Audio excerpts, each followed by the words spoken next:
Welcome to another NVentures E&P update. Today we're looking at some recent activity offshore Suriname, and in particular the implications for its conjugate basin across the Atlantic, the southern MSGBC.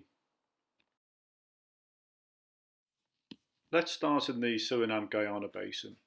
The NVentures map illustrates the location of the Maka Central and Sapakara West wells, a long trend from the prolific Lisa group of discoveries on the Starbrook block in Guyana.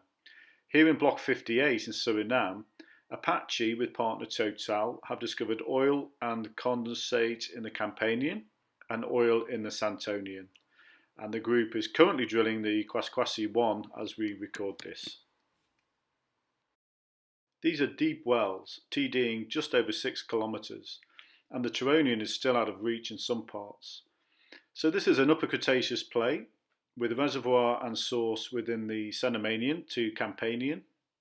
This differs from the conjugate margin, as we'll see, where the Upper Cretaceous source is known to be prolific, but the reservoirs are more likely to be Aptian and Albian. Maka Central 1 encountered oil and gas condensate in the Campanian and oil in the deeper Santonian interval. The next well to be drilled along trend, apart from the Keskesi prospect on Apache's block, is expected to be Petronas's Slonia well in Block 52. This well holds a great deal of promise, as the well summary and ion seismic suggest, and it's on trend and similar in style to Sapakara and Maka. In fact, ExxonMobil very recently farmed in for 50% with Petronas on the block. This entire trend relies on the widespread oil-prone Kanji Formation source rock, ranging in age from late Albian to Santonian. Looking across at the MSGBC counterpart, we will see that this rich source rock equivalent can be expected to underpin the petroleum systems in Senegal and Guinea-Bissau, although the expected reservoir sequences are more likely to be Aptian and Albian. These ideas behind source and reservoir are borne out in vintage wells in the region. SHO1, for example, was drilled in '89 by Pecten offshore Guinea-Bissau, and the well-recorded oil shows in Albian and Santonian reservoirs, and live oil from a Turonian hot shale interval, all broadly equivalent to the Guyana-Suriname Kanji Formation.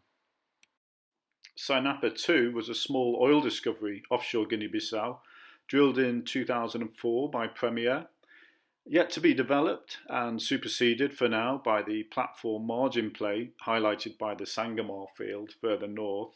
The well did encounter oil in the Albian reservoir and is expected to have been sourced from the Upper Cretaceous Kanji equivalent marine shales. So, incorporating drilling results from both sides of the margin, this map attempts to illustrate the likely situation regarding the distribution of the Kanji equivalent anoxic marine source rock.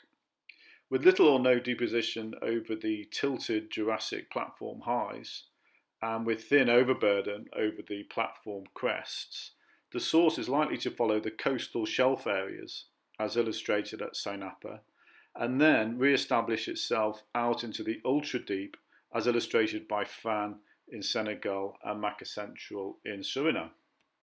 Coming up in the next 12 months or so, CNOC and Impact are working towards testing the Civet prospect in the AGC Profonde area, and that should test Albian rollovers with multiple source rock scenarios from the Jurassic right through to the Turonian.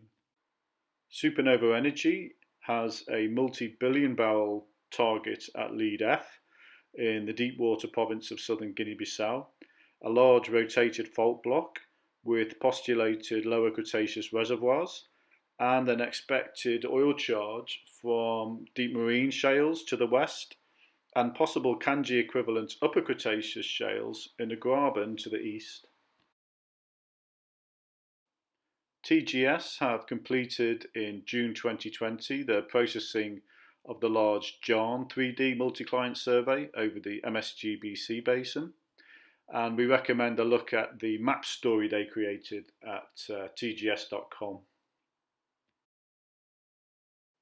ION have very good coverage over both margins, and their coverage can be found at iongeo.com.